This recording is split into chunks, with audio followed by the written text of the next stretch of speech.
Jujutsu Kaisen attack on Titan से लाख गुना अच्छा है। ऐसा मैं नहीं कह रहा हूँ, जुजुत्सु काइसन के फैंस कह रहे हैं। वहीं पे ना सिर्फ एओटी के फैंस बल्कि जितने भी एनिमे फैंस हैं उनकी 70% आबादी कह रही है कि ये जुजुत्सु काइसन तो छपरियों का एनिमे है। अब देखो भैया, इनमें से कौन सही है कौन गलत है इसका फैसला करना बहुत मुश्किल है, लेकिन फिर भी आज की ये वीडियो में मैं मेजर वो पॉइंट्स को पॉइंट आउट करूँगा जिससे तुम्हें खुद आइडिया हो जाएगा बेसिक सा कौन ज़्यादा बढ़िया है और तुम्हें क्या प्रीफर करना चाहिए अगर तुमने दोनों नहीं देखे हैं। सो बिना टाइम वेस्ट किए वीडियो को शुरू करते हैं। पहला पॉइंट आता है स्टोरी एंड हिस्ट्री।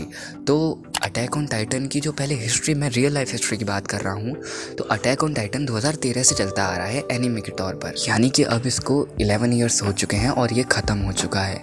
वहीं अगर हम जुजुत्सु काइसन की बात करें तो ये अभी बस कुछ ही सालों पहले आया है, इसे मुश्किल से 3 साल हुए होंगे। अगर हम अटैक ऑन टाइटन की बात करते हैं तो इसे शुरू में बहुत ज़्यादा क्रिटिसिज्म फेस करना पड़ा था। ये ऑडियंस को बिल्कुल भी पसंद नहीं आ रहा था, लेकिन टाइम टू टाइम ये एक मास्टरपीस बन गया और यही चीज़ अटैक ऑन टाइटन को खास बनाती है कि तुम इसको शुरू में समझ नहीं पाओगे। इसमें सब कुछ शुरू में ही बता दिया गया है। इसकी फोरशैडोइंग इतनी खतरनाक है कि उसको भी ऐसा कुछ शैडो करा गया है कि तुम उसको समझ नहीं पाओगे और इसकी एंडिंग तुम्हारा दिमाग हिला देगी। और वहीं अगर हम जुजुत्सु काइसन की बात करें तो वो स्टोरी के लिए ज़्यादा नहीं जाना जाता, लेकिन उसके कैरेक्टर्स के लिए जाना जाता है। एक और चीज़ ये है कि अटैक ऑन टाइटन और जुजुत्सु काइसन का जॉनरा बिल्कुल अलग है एक दूसरे से, इसलिए दोनों को कंपेयर भी नहीं किया जाना चाहिए। लेकिन अगर हम अपने अपने जॉनरा, अपने अपने फील्ड में बात करें भैया, तब भी अटैक ऑन टाइटन टॉप पर आता है अपनी स्टोरी के हिसाब से। लेकिन जुजुत्सु काइसन की जो स्टोरी है, उस स्टोरी में से हमारे प्यारे characters like Gojo Satoru, Itadori Yuji, Sukuna, Nanami, इन सबको हटा दें तो ये कहानी उतनी इंटरेस्टिंग नहीं रहेगी। वहीं अटैक ऑन टाइटन में से तुम कैरेक्टर्स को रिप्लेस कर दो, कोई और कैरेक्टर्स ला दो, लेकिन स्टोरी इतनी इम्पैक्टफुल है कि तुम्हें वो तब भी पसंद आएगी। इसलिए जो स्टोरी वाला पॉइंट है ये जाता है अटैक ऑन टाइटन को। अगला पॉइंट आता है कैरेक्टर्स का। तो दोनों ही एनिमेज के कैरेक्टर्स को कंपेयर करना भी ठीक नहीं होगा। जैसा मैंने बताया, दोनों का जॉनरा बिल्कुल अलग है और अटैक ऑन टाइटन के कैरेक्टर्स बिल्कुल रियलिस्टिक हैं। वहीं जुजुत्सु काइसन के कैरेक्टर्स कुछ ऐसे हैं जैसे कि औरतों को, लड़कियों को ऐसा ड्रीम मैन चाहिए होते हैं, लड़कों को जैसा बनना होता है, cool, fantastic, just like Gojo Satoru, जिन्हें हम अपना आइडियल्स मान सकते हैं, वो होते हैं जुजुत्सु काइसन के कैरेक्टर्स। बट ऐसा नहीं है कि हम अटैक ऑन टाइटन के कैरेक्टर्स को आइडियल्स नहीं बना सकते।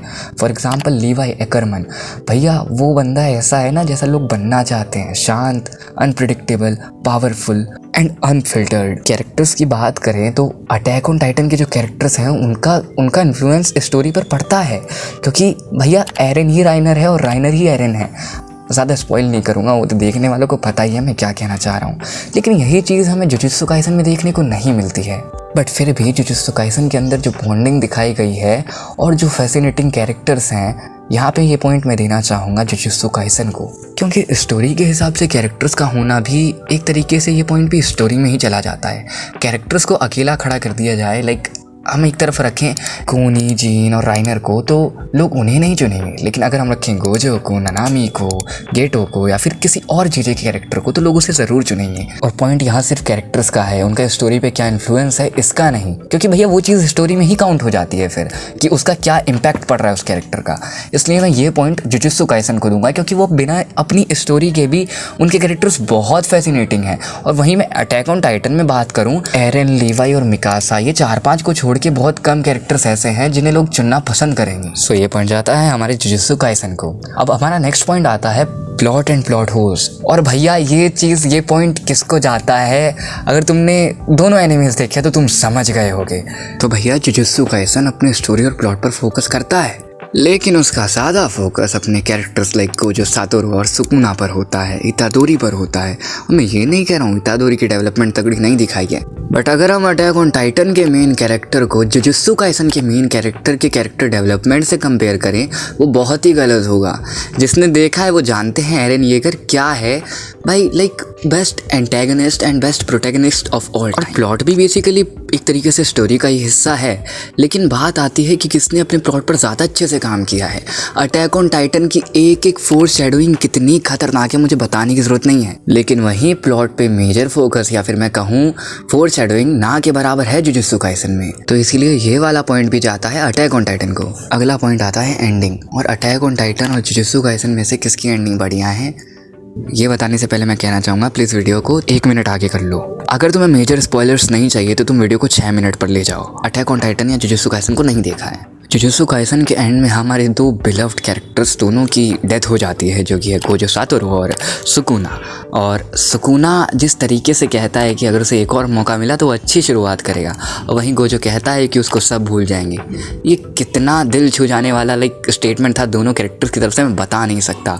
भाई मोस्ट लव्ड कैरेक्टर्स हैं और वो उनके मुंह से कुछ ऐसा सुनना, भाई यार। बट अटैक ऑन टाइटन की एंडिंग अनएक्सपेक्टेड थी। वो उसमें फिलॉसफी भी था, वॉर भी था, एक्शन भी था, ड्रामा भी था, सस्पेंस भी था, सब कुछ था। लास्ट में एरन दुनिया तबाह कर देता है अपनी दुनिया को बचाने के लिए। लोगों को समझता है जिन्हें वो अपना दुश्मन मानता है, पता चलता है वो लोग तो वो खुद हैं। मतलब एरन ही राइनर है, राइनर ही एरन है, जैसा कि मैंने तुम्हें बताया। वो लोगों को समझता है, लोगों की सिचुएशंस को समझता है, लेकिन तब भी कुछ नहीं कर पाता और दुनिया तबाह कर देता है अपनी दुनिया बचाने के लिए। और बाद में उसी की दुनिया पोस्ट क्रेडिट सीन में तबाह हो जाती है। इसलिए एंडिंग का पॉइंट भी जाता है अटैक ऑन टाइटन। और अब हमारा last but not least point आता है, जो कि है फैन बेस या कहीं पॉपुलैरिटी। और फैन बेस यही तो चीज़ है मेन। अटैक ऑन टाइटन का फैन बेस अगर आप देखोगे तो एडिट्स बनाता है, अटैक ऑन टाइटन को अप्रिशिएट करता है उसको और फैलाता है कि भाई तू अटैक ऑन टाइटन देख। उस पर मीम्स भी बने हैं। एक बंदा कुत्ते को बोल रहा है भाई अटैक ऑन टाइटन देखना, भाई देखना अटैक ऑन टाइटन देखना, इतना चलता है।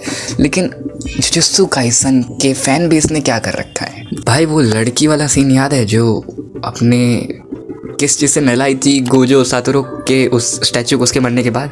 भैया मेरे को याद नहीं करना। और यही चीज़ तो है, गोजो सातोरू को लोग इतना ज़्यादा पसंद करते हैं, इतना ज़्यादा पसंद करते हैं कि उसके लिए क्रेज़ी हैं। और वो मैं भी हूँ, उसके लिए क्रेज़ी हूँ। बट भाई इतना ज़्यादा क्रेज़ी होना भी ठीक नहीं है कि तुम दूसरे एनीमे कैरेक्टर्स को गाली दो। इंडीड इस वीडियो के कमेंट में भी लोग कमेंट करेंगे JJK is the best, Gojo is the best, जिन्होंने ये वीडियो पूरी नहीं देखी होगी और ना अटैक ऑन टाइटन कभी देखा होगा।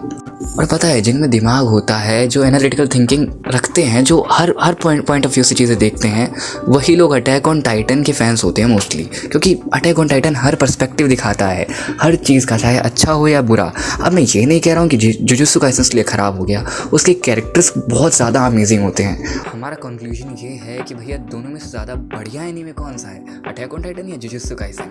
तो भाई दोनों ही अपनी जगह टॉप पर आते हैं। भाई दोनों की ही इमेंस पॉपुलैरिटी है। तो सब्जेक्टिव है कि तुम भाई किस लिए कौन सा एनीमे देखना चाहते हो। अगर तुम्हें कुछ रियलिटी देखना है, कुछ हट के देखना है, दिमाग हिला देने वाला, जिसके बारे में तुम शाम को बैठ के सोचो कि यार ये तो खतरनाक चीज़ थी, तो अटैक ऑन टाइटन देखो।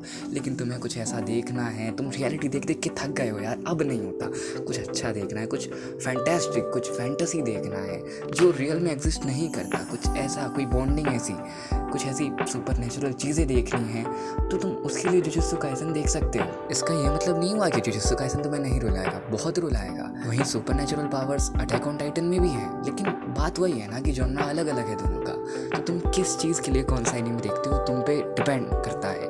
दोनों ही अपने अपने जॉनरा में टॉप क्लास एनीमेस हैं। दिक्कत ये है कि गोजो सातोरू के कुछ फैंस इतने क्रेजी हैं कि उन्होंने पूरी JJK की कम्युनिटी को पूरा ख़राब कर रखा है। लेकिन मेरी बात मानो, जुजुत्सु काइसन एक बहुत अच्छा एनीमे है, बहुत ज़्यादा अच्छा। और ये टॉप पे होना डिज़र्व करता है नहीं करता है वो सबका अपना ओपिनियन हो सकता है। मेरे हिसाब से ठीक है, टॉप पर है, कोई दिक्कत की बात नहीं है। और स्टोरी वाइज अगर देखा जाए तो सब जानते हैं कि हाँ अटैक ऑन टाइटन ज़्यादा बढ़िया है। बट इसका ये मतलब तो नहीं है ना कि जो बिल्कुल ही हट के वही टॉप पर रहे। जुजुत्सु काइसन अपने कैरेक्टर्स की वजह से है तो रहने दो ना। एट द एंड दोनों का ही जॉनरा अलग है और बेटा दोनों ही नंबर 1 पे है, तो कंपेयर करना बंद कर दो। आई होप तुम्हें ये वीडियो पसंद आई होगी।